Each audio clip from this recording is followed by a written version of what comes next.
You ever feel like you're your own worst enemy? Like no matter what you do, there's just this invisible force holding you back from the life you really want? Well, today we're diving into an incredible idea from Brianna Wiest's work, and it's this. The biggest, toughest obstacle you'll ever face, it's not out there in the world, it's inside of you. And this idea, it's a total game changer. Seriously, because it flips everything on its head. The problem, and this is the important part, the solution, it's not external, it's internal. Suddenly, the fight isn't against your job or your city or your luck.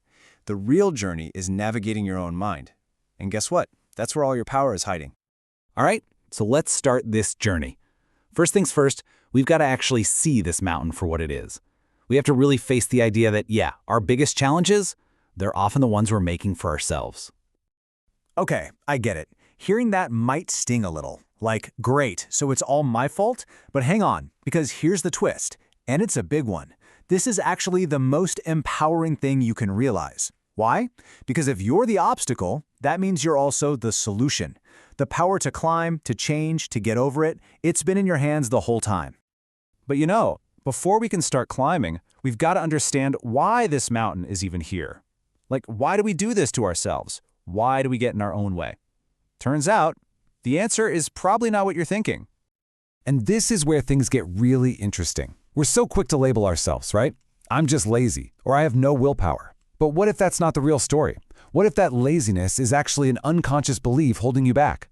Or that weakness is really connected to past trauma? See, self-sabotage isn't a character flaw. It's usually a survival mechanism that's just, well, it's outlived its usefulness. It's your brain's misguided attempt to protect you from something it thinks is still a threat. So the takeaway here is huge. You absolutely cannot shame yourself into changing. It just doesn't work. Yelling at yourself for self-sabotaging, it's like yelling at a smoke alarm for doing its job. It's just a signal, right? It's telling you something deeper needs your attention. So the first step isn't criticism, it's curiosity. It's saying, okay, why am I doing this? And meeting yourself with a little compassion. Okay, so we've seen the mountain. We kind of get where it came from. So now what? How do we actually start the climb? Well, it's time to gear up. Let's talk about your inner toolkit. All right, your number one most essential piece of gear? Emotional intelligence. For so long, most of us were taught to just push down uncomfortable feelings, right? Don't be sad, don't be angry. But here's the thing. Emotions are just data. They're information. And when you learn to actually listen to them and process them, instead of just running away, you start building this incredible resilience. You get to know yourself, and that's how you navigate this inner mountain. And this isn't just some feel-good idea. There's real science here, and it's called neuroplasticity. This is so cool. It basically means your brain isn't set in stone. It's not this rigid thing. It's more like clay. And with conscious effort, you can literally, physically reshape it.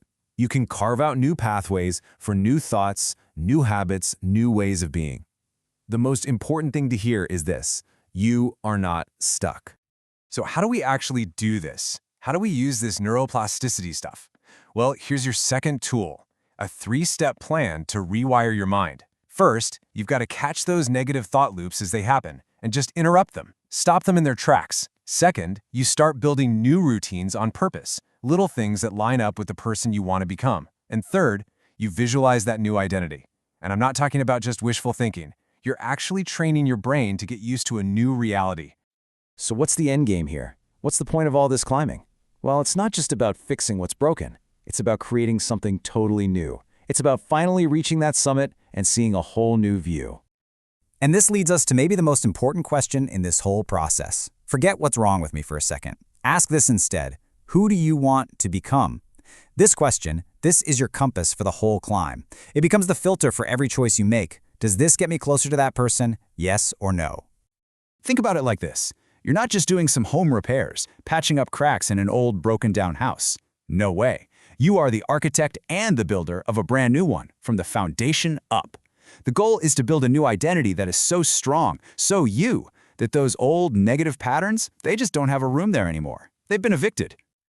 And this is where you finally see it. The mountain was never your enemy. It was your catalyst. Every single struggle, every ounce of fear, every moment you doubted yourself, that was the climb.